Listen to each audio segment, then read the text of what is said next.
तो दोस्तों, मैं अनिकेत गौतम आप सबों का फिर से हाई स्कूल की पाठशाला में बहुत बहुत स्वागत करता हूं। दोस्तों, आज के इस न्यू वीडियो लेक्चर में मैं आप सबों को एक न्यू टॉपिक के बारे में बताऊंगा। और आज का जो न्यू टॉपिक है वो है खंभात की खाड़ी में आकर के गिरने वाली नदियाँ। दोस्तों, आप सभी जानते हैं हमारे प्यारे भारत में बहुत सारी नदियाँ बहती हैं। उनमें से कुछ नदियाँ बंगाल की खाड़ी में जाकर के मिलती हैं, कुछ नदियाँ अरब सागर में मिलती हैं और कुछ ऐसी नदियाँ हैं जो जाकर के खंभात की खाड़ी में मिलती हैं।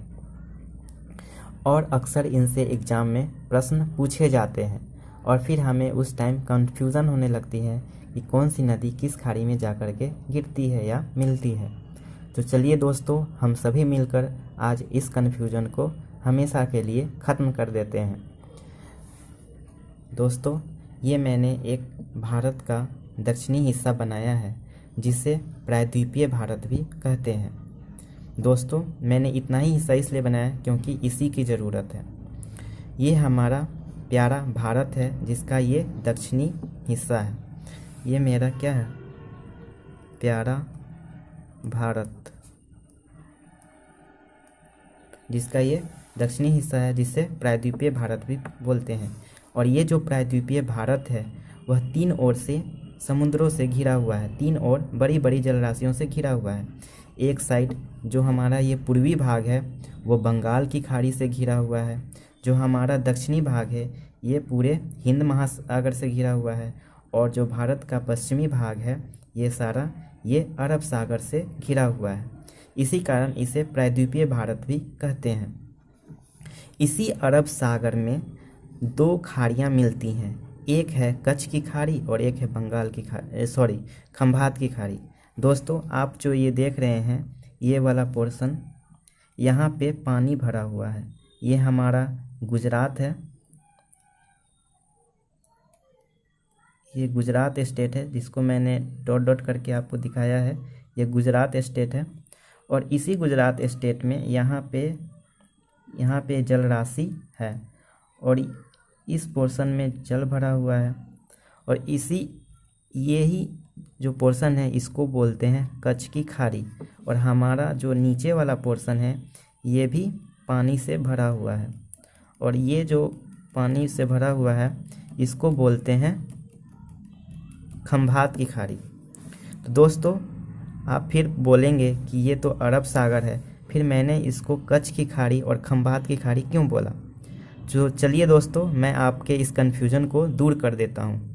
दोस्तों, इसका ये लॉजिक है कि कोई भी वाटर बॉडीज़ अगर तीन ओर से स्थल भाग से घिरा हुआ हो तो उसे हम खाड़ी की संज्ञा देते हैं, उसे हम खाड़ी बोलते हैं। जैसे आप यहाँ देख रहे हैं ये जो कच्छ की खाड़ी है इसको मैंने कच्छ की खाड़ी क्यों बोला? क्योंकि आप देख रहे हैं यह तीन ओर स्थल से घिरा हुआ है। एक साइड ये है, एक साइड ये है और एक साइड ये है। 1 2 3 तीन ओर से स्थल से घिरने के कारण इसे खाड़ी बोला जाता है और इसका नाम है कच्छ की खाड़ी। ये जो वाटर सोर्स है इसको कहा जाता है कच्छ की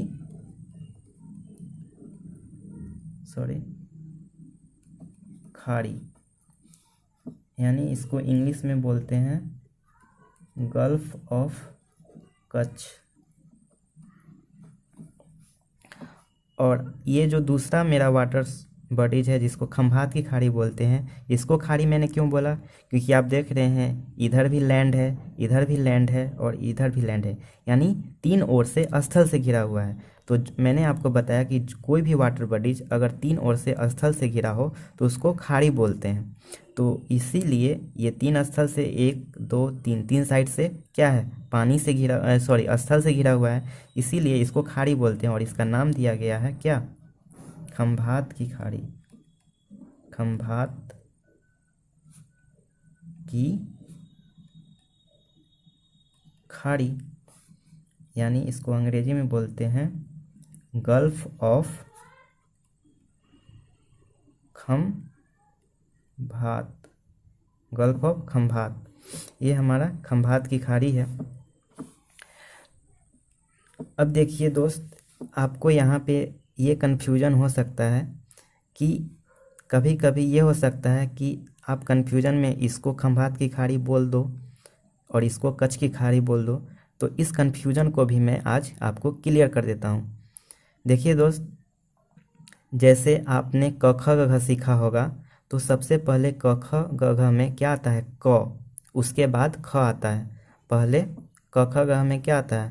पहले क आता है, फिर उसके बाद ख आता है। तो इस क से आप क्या हो गया? कच्छ। और ई ख से क्या हो गया? खंभात। तो पहले क आया फिर ख। उसी तरीके से आप यहाँ देखें, पहले मेरा क्या है? कच्छ की खाड़ी है। तो पहले चूंकि क आता है इसलिए क से कच्छ की खाड़ी हो गया, और बाद में ख आता है इसलिए इसके जो नीचे है यानी कच्छ की खाड़ी के जो बाद है वो ख से खंभात की खाड़ी हो गया। तो आपको कन्फ्यूज़न भी नहीं होगा और आपकी कन्फ्यूज़न दूर हो गई होगी कि जो पहला है मेरा वो कच्छ की खाड़ी होगा और दूसरा जो खाड़ी होगा वो खंभात की खाड़ी होगा। क्यों होगा? क्योंकि क पहले आता है तो कच्छ की खाड़ी पहले आएगा और ख बाद में आता है उसके बाद, तो ख खंभात की खाड़ी उसके बाद होगा। तो आइए दोस्तों, हम आप अपना मेन टॉपिक शुरू करते हैं। तो देखिए, इसी खंभात की खाड़ी में जो नदियां गिरती हैं उसके बारे में मुझे बताना है। तो चलिए दोस्तों, इस खंभात की खाड़ी में चार नदियां आकर के मिलती हैं। एक जो नदी है वो इधर राजस्थान से आती है ऐसे,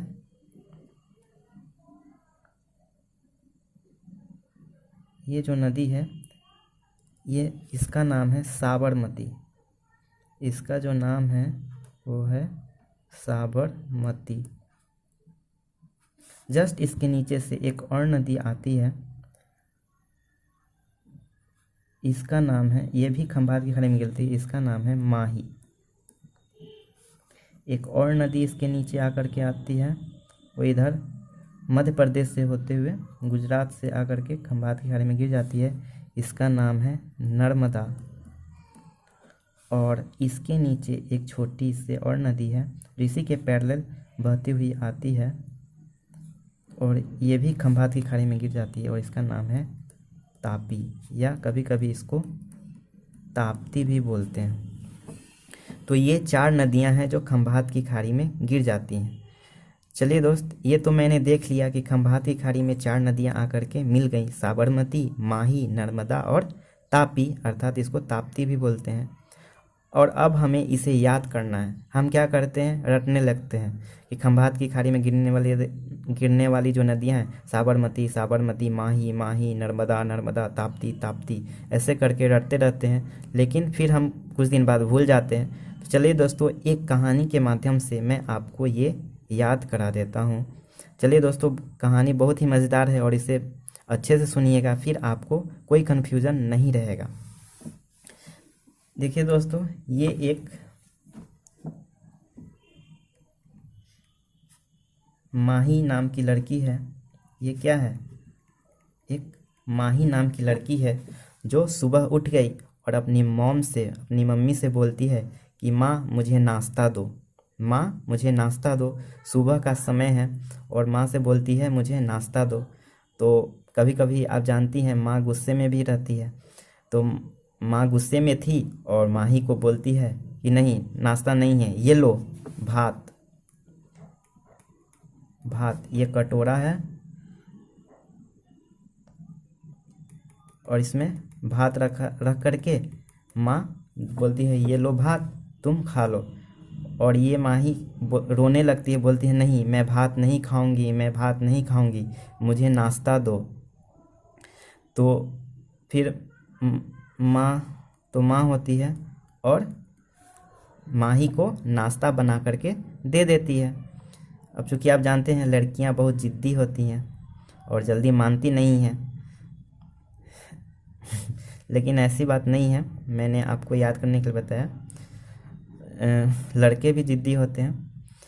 तो माही नाम की लड़की है जो बहुत ही ज़िद्दी है, हट कर रही है माँ से कि नहीं मुझे नाश्ता दो, और माँ बोलती है कि नहीं, नाश्ता नहीं मिलेगा, रात का जो बचा हुआ भात है वो ये लो खा लो। माही नहीं मानती है। फिर माँ को आखिर लास्ट में मानना पड़ता है, क्योंकि माँ माँ ही होती है। तो फिर माँ जो है नाश्ता माही को दे देती है। तो आपको अब याद हो गया कैसे, देखिए मैंने आपको, माही क्या बोलती है, माही बोलती है माँ से क्या, नाश्ता दो, नाश्ता दो। इसी सेंटेंस से आपको ये सारी नदियाँ याद हो जाएंगी। कैसे, माही से आप, माही, तो यहाँ माही नदी मैंने आपको बताया साबरमती से नीचे जो आकर के मिल जाती है खंभात की खाड़ी में। तो माही से आप डायरेक्ट माही याद रखें, माही से माही हो गया। न से आप नर्मदा को याद रखें, नर्मदा। स से आप साबरमती को याद रखें, और त से, इस त से आप तापी को याद रखें। तो माही, न से नर्मदा, स से साबरमती और त से तापी। इस तरीके से आपको याद हो गया होगा। मैंने आपको एक कहानी बताया कि माही, फिर से मैं आपको रिवीजन करा देता हूँ क्योंकि याद हो जाए। माही नाम की एक लड़की है जो सुबह उठती है, सुबह के समय उठती है और माँ से बोलती है माँ मुझे नाश्ता दो। माँ उस समय गुस्से में रहती है और बोलती है नहीं, नाश्ता नहीं मिलेगा, रात का ये भात बचा हुआ है, लो ये खा लो। माही जिद्दी लड़की है, वो हट करने लगती, नहीं मानती है। फिर लास्ट में माँ को मानना पड़ता है और माँ माही को नाश्ता दे देती है। तो माही मांगती है माँ से क्या, नाश्ता दो। तो माही से माही हो गया, न से नर्मदा, स से साबरमती, त से तापी। ये जो 4 नदियां हैं मैंने आपको बताया, साबरमती, माही, नर्मदा और तापी जाकर के खंभात की खाड़ी में मिल जाती हैं। अब देखिए इसको रिलेट कैसे करना है। भात, भात, भात से आप रिलेट करेंगे प्रभात को। प्रभात उस समय को बोलते हैं जब सूर्य की किरणें निकल आती हैं, तो उस समय को, सुबह के समय को प्रभात बोलते हैं। और सुबह के समय ही चूँकि माही नाश्ता मांगती है माँ से, तो भात से प्रभात हो गया, रिलेट कर लिए। और प्रभात से डायरेक्ट खंभात को रिलेट कर लेंगे। खंभात मतलब खंभात की खाड़ी। तो इससे आपको याद हो जाएगा कि खंभात की खाड़ी में गिरने वाली जो नदियाँ हैं वो है माही, नाश्ता दो। माही मांगती है माँ से मुझे नाश्ता दो, तो माही मांगती है नाश्ता दो। इससे आप रिलेट करके इसको आसानी से याद कर सकते हैं। तो चलिए दोस्तों, आज का वीडियो लेक्चर यहीं पे समाप्त करते हैं और मुझे विश्वास है कि आप सबों को ये वीडियो बहुत पसंद आया होगा। अगर आपको ये वीडियो बहुत पसंद आया है तो कृपया इस वीडियो को लाइक करें, कमेंट करें, चैनल को सब्सक्राइब करें और अपने सभी दोस्तों के साथ शेयर करें ताकि अधिक से अधिक लोगों तक मेरा वीडियो पहुंच सके। मेरा मकसद यही है कि आप सबों को जीके बहुत कंसेप्ट के साथ और बहुत ही इजी मेथड के साथ सिखा दूं। तो वीडियो को देखने के लिए आप सबों का बहुत बहुत धन्यवाद।